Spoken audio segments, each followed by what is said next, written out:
Welcome to MEDICI Studio. This is Aditya Krujekar, and my guest today on the Weekend Wisdom series is Josh Kuzon of Reciprocal Ventures. Josh, thank you for being here. Thanks for having me. Appreciate it. And thank you to everybody who is watching this on YouTube or LinkedIn or Twitter, Periscope, where it is being live cast as well. And most of you will be watching this later on MEDICI Studio, where this will be published. So Josh, I'm really happy that we can do this, and you're doing this on a weekend, so appreciate it.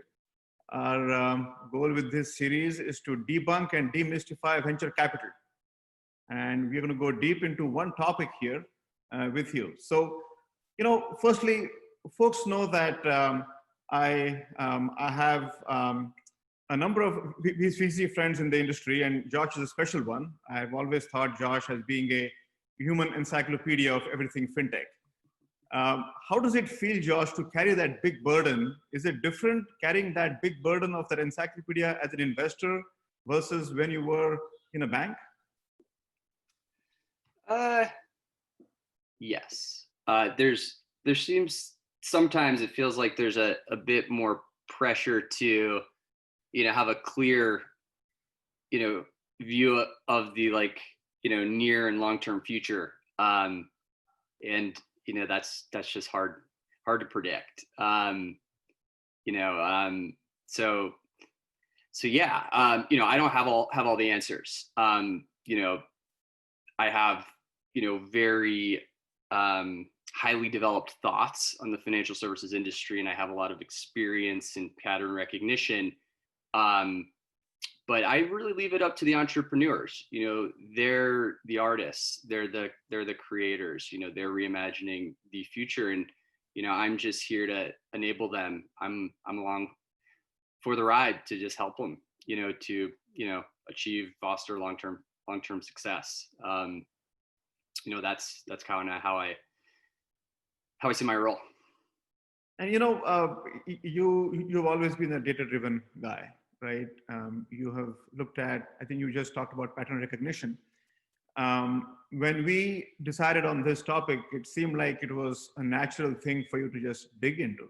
It seemed like you wanted to talk about this, and I'm so happy that we have chosen this topic. And unit economics, right? People keep throwing that word around. Would love to kind of get, in your words, the definition of that term, if you will, and especially as it applies to fintech. Is there something special about that term for fintech? Sure. So at a really high level, well, if you step back for a second, why are we talking about unit economics at all? As it relates to startups, and we could talk about its relation to fintech startups, but startups, early stage companies, by design, they lose a lot of money for a lot of years in the hopes that one day they reach profitability. And so when you approach an investor, you say, hey, you want to invest in my like money losing business, sort of like, how do you justify that to them? You say, well, intrinsically, my business is profitable if you can look at my unit economics. And so what does that really mean? At a high level, what are my revenues or what are my sales minus my variable costs to, make that, to deliver that thing, what is the profit essentially on a unit or a customer basis? And how many of those things or clients do I have to sell to cover my fixed costs such that one day I can make a profit at some future state at scale? So, that's how I think of like unit economics. Yeah. And is there something special for fintech that we should keep in mind? And when we talk about that term as it relates to our world, are there more complexities that we should think about? I think there are more complexities. So for one, in a lot of fintech areas and fintech business models, you're using established charging or established revenue generation models like interchange or interest income or something like that. And on the cost side, you're also dealing with a lot of fixed costs, whether they're Visa or MasterCard costs or things like that. you might be reliant on the rate environment. Like you can't just easily push down the prime rate or some base benchmark that you're pricing off of.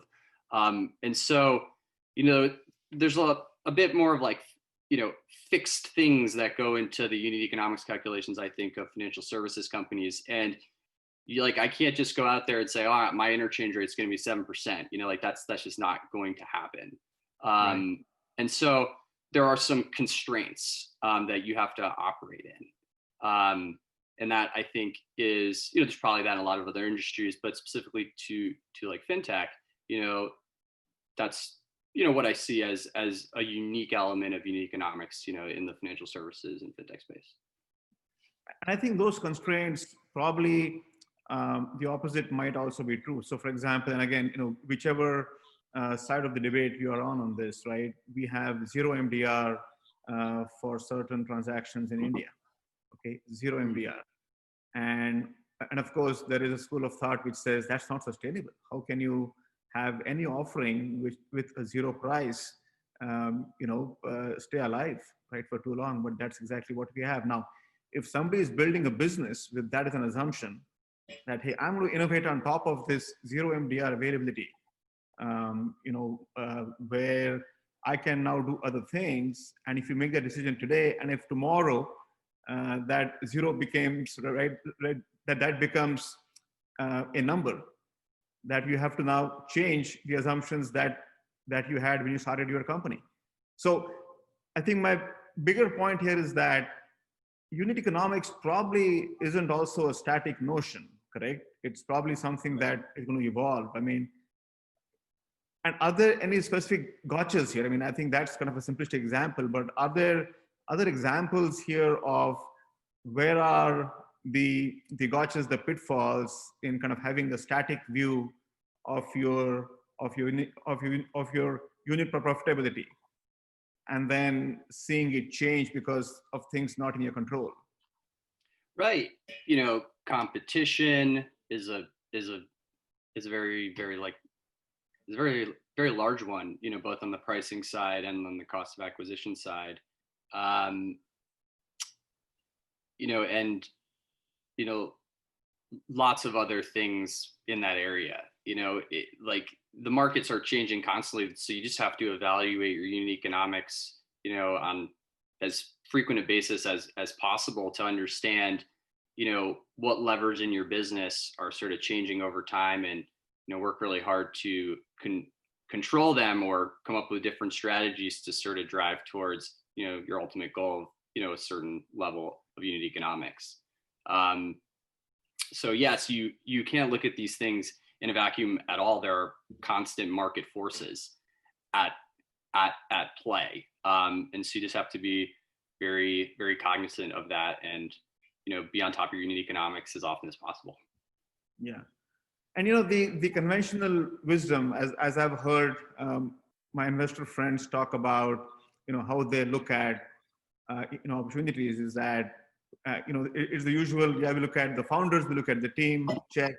We look at the market. We look at how big is the market, and are you solving a very specific, important problem in a big market where the solution to that problem is inherently profitable, right? So there is, and typically these things are said in the same sentence: the market size and the profitability of your proposition to solve a problem.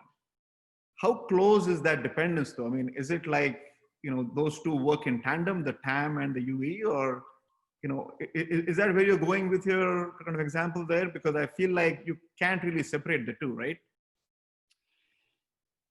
Yeah, I think more often than not, you really can't separate the two, because, how you, price your product times the number of people that are going to buy it develops like the total revenue opportunity. And, if you're off by, an order of magnitude on what you can charge for your product, well, that market from a revenue perspective might not look that interesting.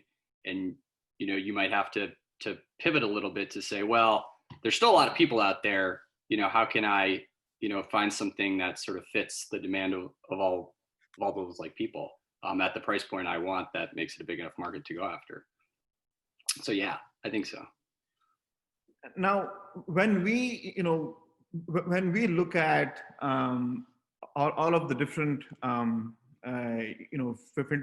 of different fintech, I should say, templates, right? Because you probably have been looking at patterns in terms of how companies pitch to you or how you look at them with your framework.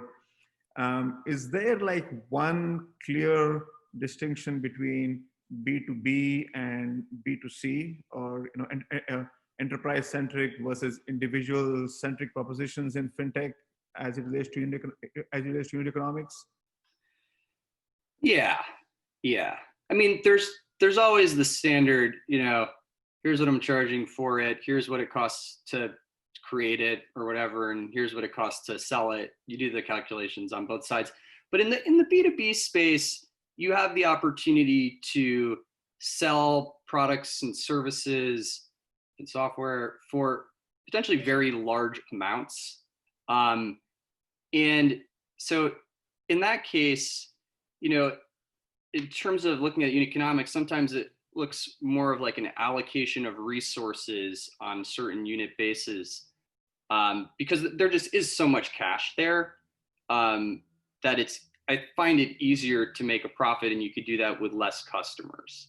Whereas on the consumer side, that does not exist. You typically need, hundreds of thousands, if not millions of customers. And so I see that as a very big distinction. On the enterprise side, you could have hundreds of customers and become wildly valuable, whereas the equivalent on the consumer side is millions. And, I just naturally in my head, I think it's easier to find a few hundred people than a few million people.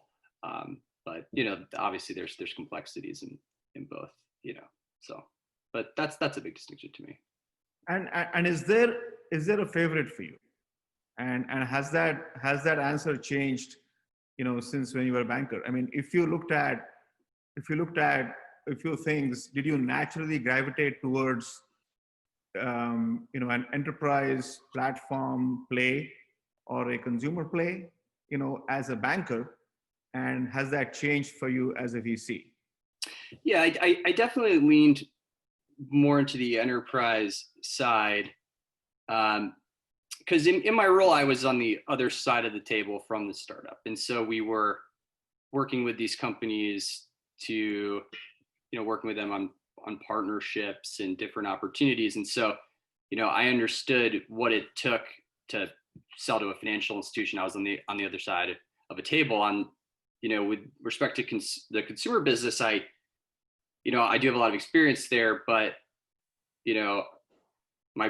my sort of orientation might be more towards, a focus group of myself, versus, professionally by my experience actually transacting with these enterprise, fintech companies.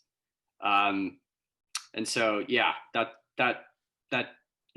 that drove me more towards enterprise, and actually where I found I could be more valuable to those types of startups because I had that type of experience, been through that a lot, have a lot of friends who have gone through it and have a network that could be helpful, to entrepreneurs pursuing those types of opportunities, those types of sales and partnerships.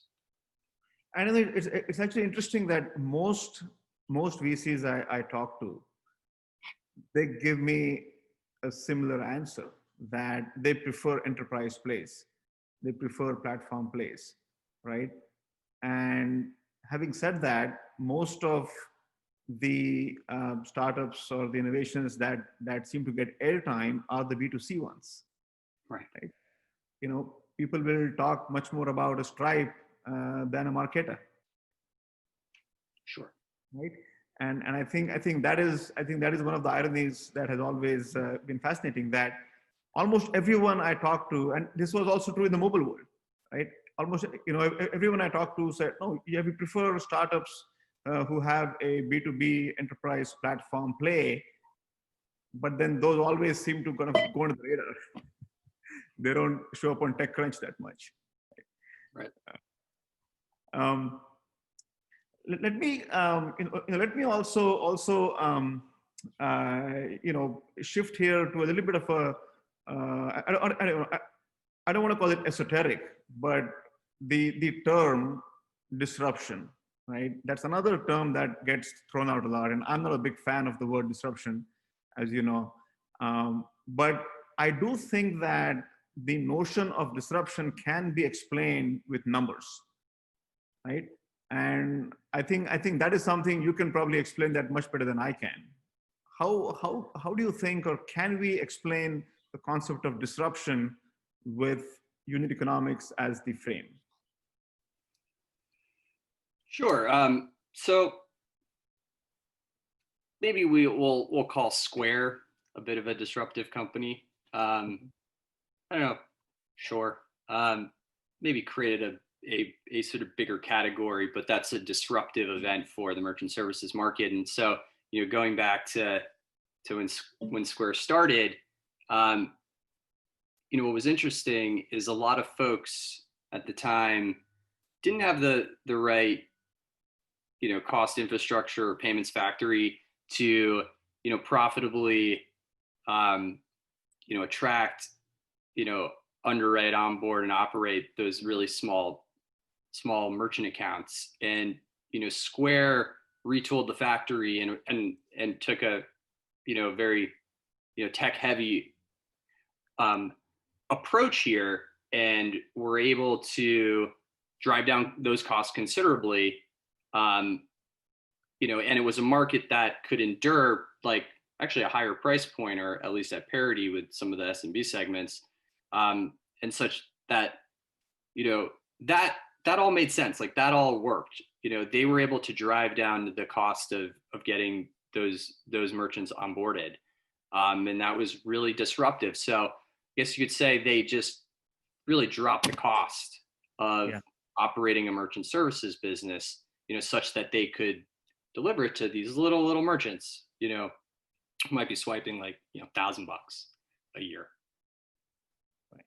Now, and I think that is, if I remember kind of the stuff you learn in B school, right? They talk about judo economics, right? Where the small player with a low cost structure can come in and so on, right? And it's not dissimilar to that, but then it also reminds me of something. So I was actually playing poker with my boys, and we were all learning and kind of doing the things, and we actually had chips on the table, and this is one of the benefits of being home in the pandemic and the lockdown. And it was apparent, when somebody had a pile of cash, right? And so in 3 players, if 2 of them did not have enough chips, and if one of them had a lot of chips, it was easy for that player to wipe out the others by forcing them to spend, right? Do we see that here? I mean, if Square were not, let's go back to the Square example, right? The disruptor here. If Square were not very, very well funded, would they have just collapsed? I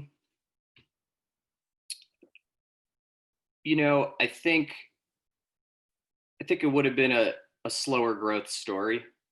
I think you probably would have seen more competitors come into the market faster, even though there were a lot at the time. But yeah, I think they just they would have naturally grown a lot slower, and then who knows where the market would have sort of gone, and I think it potentially not have gone anywhere.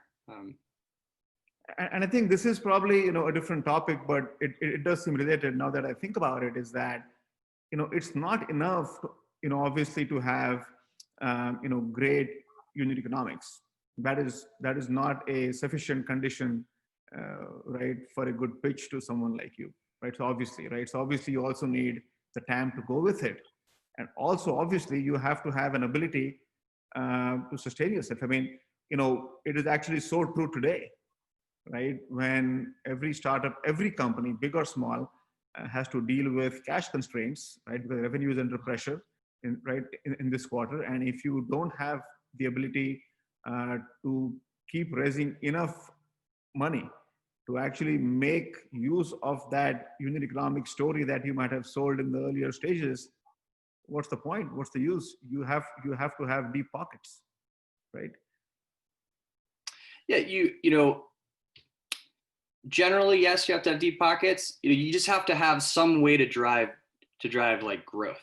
I have seen some very special companies that, very capital efficient. They have these great strategies. They create tons of growth out of very, very, very, very little in resources. But I think those are very far, few and far between. I think generally, to create big things generally requires a bit of like capital. Hopefully not too much capital, but a significant amount.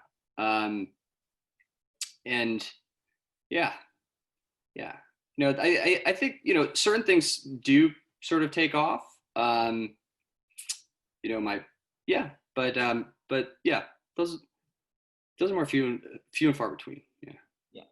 Yeah. Are there any other kind of dimensions or facets here of this topic, Josh, that I may not have kind of asked you about? Because I feel like, we could talk about this for a long, long time, but at the same time, you practice this, you live this every day. Are there some facets of unit economics that you can share with our audience here, just for their reference and for their, just for them to get a little wiser here on the weekend? Yeah. I think, early on in your development, most companies I see do not have strong unit economics at all.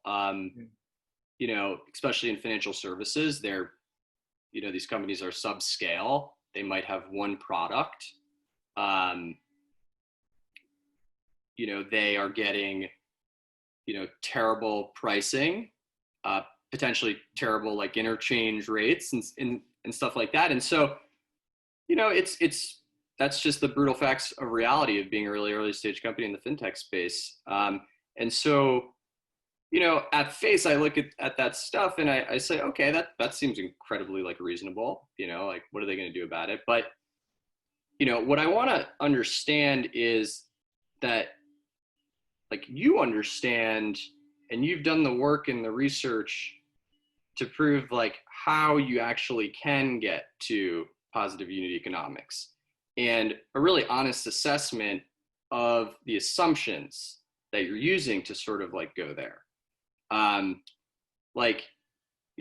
For example, in the like card business, so you're going after a certain segment and, initially, they're going to spend $500 a month on this card, but in year 5, they're going to spend $5,000 a month on this card. It's like, no, that is not going to happen, or if you are, wildly optimistic about giving a commercial card product to a consumer or something like that, I just want to see, that you've done that you've done the work, done the research, and, we can all get confident that, as you do grow the business over time,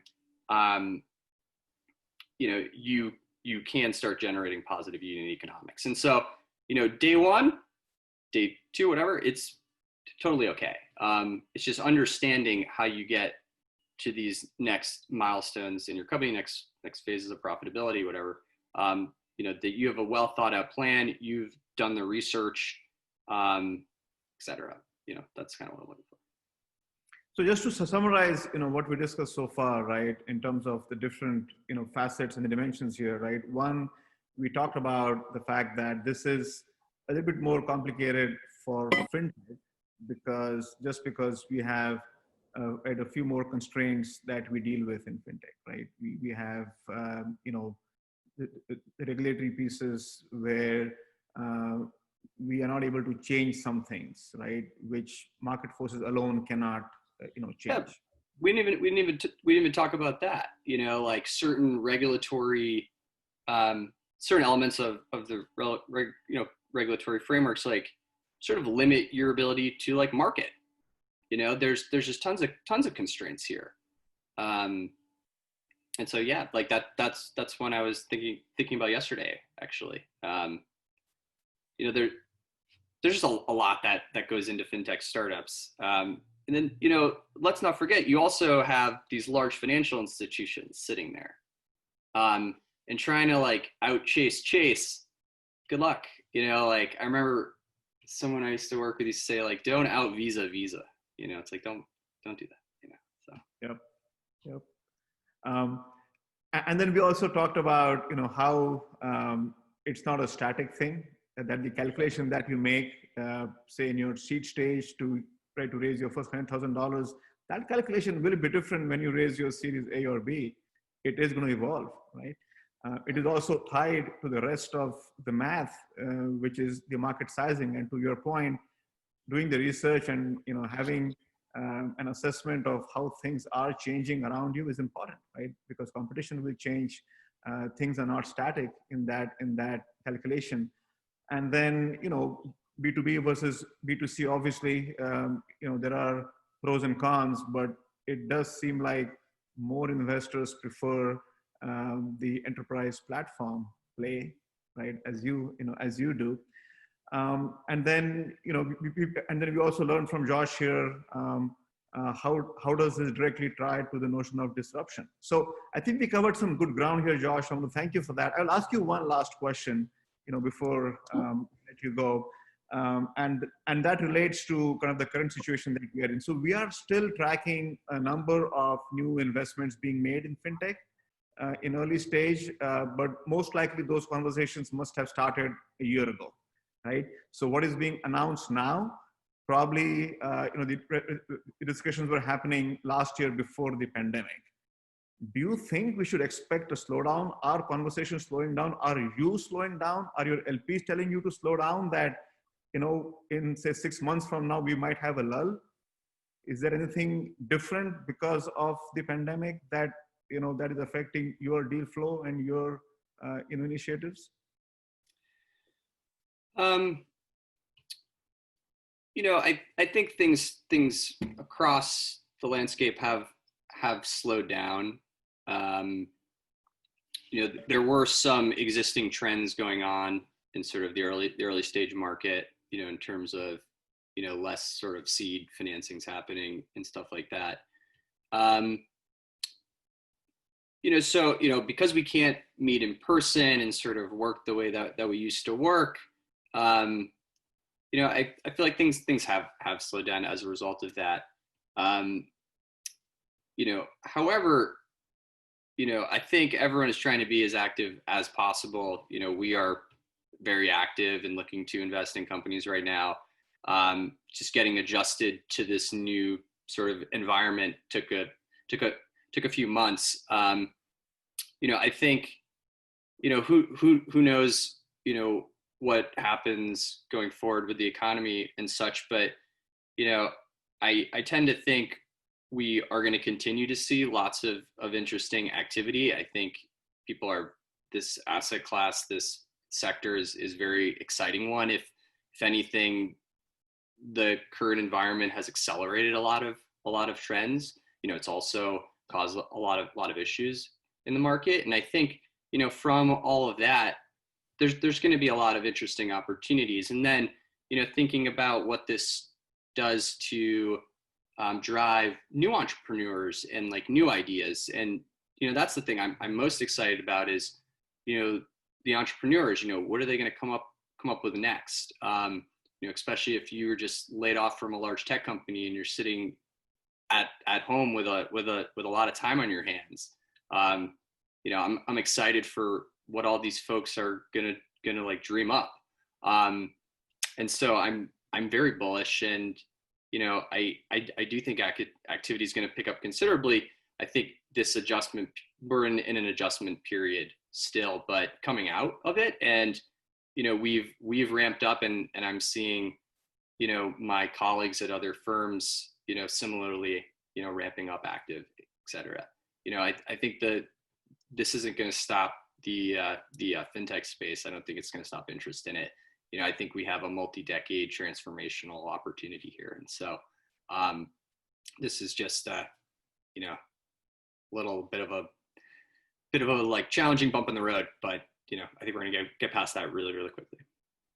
That's great. So I think on that note, on an optimistic note that this will just be a blip, I want to thank you again. And I can think of only two things to do when you have so much time on your hands. One, start a new company in FinTech, and two, continue binge watching MEDICI Studio, things like Weekend Wisdom with Josh Kuzon. So Josh, thank you again. Thank you. Take care.